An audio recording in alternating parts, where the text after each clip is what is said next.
Fala pessoal, como é que estão? Hoje a gente vai discutir um pouquinho sobre câncer de próstata, castração resistente que recebeu terapia de deprivação androgênica e bloqueador periférico do receptor de androgênio em primeira linha. O que fazer pós-progressão? Então a gente tem duas questões que falam sobre esse assunto. A gente vai começar com essa questão de 2019, que fala de um paciente de 67 anos que teve diagnóstico de câncer de próstata metastático para osso linfonodo há cerca de 3 anos, com PSA inicial bem alto, de 238. Foi tratado com análogo de LH-RH associado a abiraterona e prednisona. Teve uma ótima resposta, chegou a um nadir de 0,18 e teve resposta por imagem. E nos últimos 6 meses, ele vem com elevação progressiva do PSA, atualmente está com PSA de 29. E nos exames de imagem, ele tem um aumento do número de lesões ósseas, dos linfonodos e da lesão primária na próstata, com piora dos sintomas tanto da dor óssea quanto dos sintomas obstrutivos.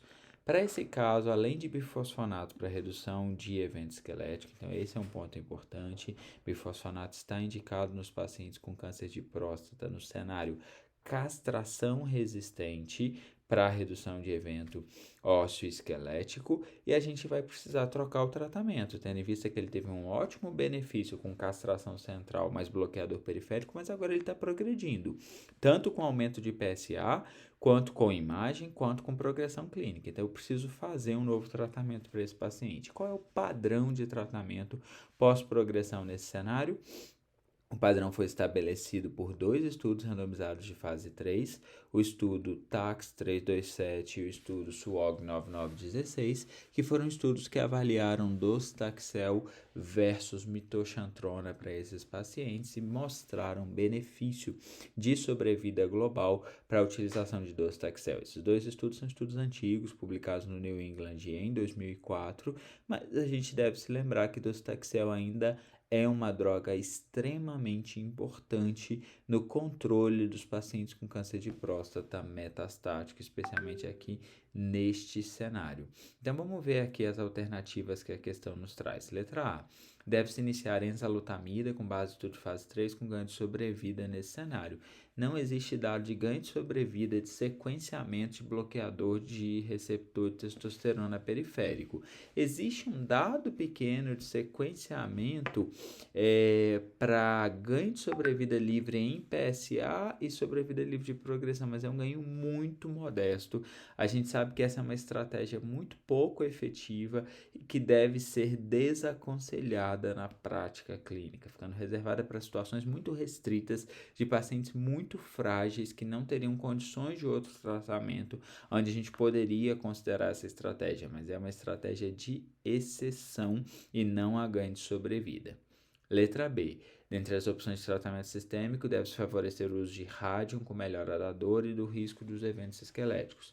Lembrar, rádium é uma droga importante no controle de câncer de próstata, mas rádium só tem efetividade nas lesões ósseas.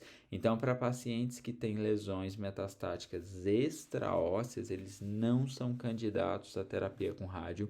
E esse paciente tem acometimento linfonodal importante e tem o primário, então ele não vai derivar benefício da utilização de rádio 1223.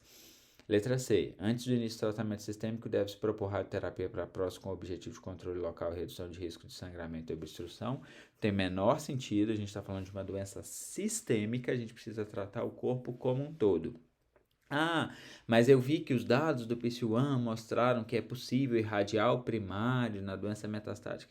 É possível, mas você precisa ter a doença metastática controlada. Aqui a gente está falando de um paciente que está com doença metastática descontrolada. Ele tem sintoma e ele está em progressão por PSA e por imagem. Então, primeiro eu preciso controlar o corpo para depois, em algum momento, eu poder até considerar irradiar o primário. Mas isso é uma conduta de exceção e não é uma conduta de rotina. Letra D.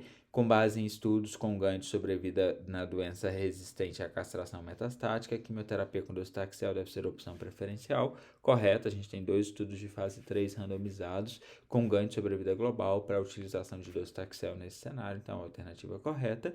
E letra E, associação de carboplatina com docetaxel ou cabazitaxel é uma opção apropriada com base em estudos de fase 3 com ganho de sobrevida global. A gente sabe que não, a utilização de cabazitaxel é uma opção no estudo Trópicos, mas pós-progressão a docetaxel, e não tem sentido aqui fazer carbo e docetaxel para esse paciente. Portanto, gabarito da questão, letra D. O tratamento padrão para esse paciente é docetaxel como opção preferencial, baseado em 2 estudos de fase 3 randomizados com ganho de sobrevida global. Beleza? Vamos ver a próxima questão. Próxima questão 2020, uma questão muito parecida, tem pequenos ajustes. É um homem de 67 anos, câncer de próstata metastático para osso e linfonodo ao diagnóstico, PSA estourado, fez bloqueador central com abiraterona e prednisona, teve uma baita resposta, tanto por PSA quanto por imagem, mas vem progredindo com PSA e progredindo por imagem, tanto no osso quanto nos linfonodos, e tem progressão clínica, além de sintomas urinários e possível lesão hepática. Eu estou diante de um paciente que está em progressão. É muito importante que a gente não leve em consideração isolado o PSA, então eu levo em consideração o PSA associado à imagem, associado à clínica do paciente. Eu valorizo todos esses critérios para julgar de fato progressão à terapia dupla.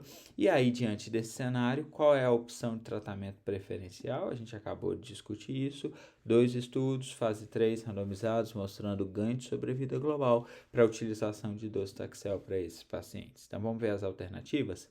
Letra A. Deve-se iniciar enzalutamida com base em estudo de fase 3 com ganho de sobrevida. Errado. A gente sabe que o benefício de enzalutamida é muito pequeno em sequenciamento pós-abiraterona, não tem ganho de sobrevida e a gente não deveria recomendar essa estratégia. Letra B. Entre as opções de tratamento sistêmico, deve-se favorecer rádio. Mesma coisa, não tem papel para rádio se ele tem doença extra-óssea, ele tem doença linfonodal, ele tem suspeita de lesão hepática, então não tem papel para rádio 1, 2, 2, 3. Letra C. Antes do início do tratamento sistêmico, deve-se propor radioterapia.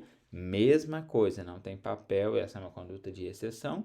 Letra D. Quimioterapia com docetaxel deve ser a opção preferencial com base em ganho de sobrevida global em estudo randomizado.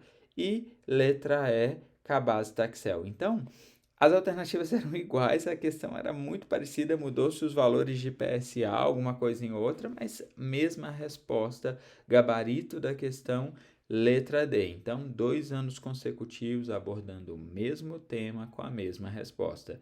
Fica a mensagem do papel de docetaxel nos pacientes com câncer de próstata metastático, castração resistente, baseado em 2 estudos randomizados. Lembrar que existe papel para docetaxel no câncer de próstata metastático sensível à castração, pelo estudo Charted, e existe papel hoje para terapia tríplice, utilizando-se abiraterona, bloqueador central e docetaxel aos moldes do estudo PC1 e darolutamida, docetaxel e bloqueador central aos moldes do estudo ARASENS. Não era o tema das questões, mas é um assunto quente para a prova que a gente tem que estar atento. Muito bem, a gente se vê amanhã para mais um assunto do preparatório TEOC 2023. Um abraço.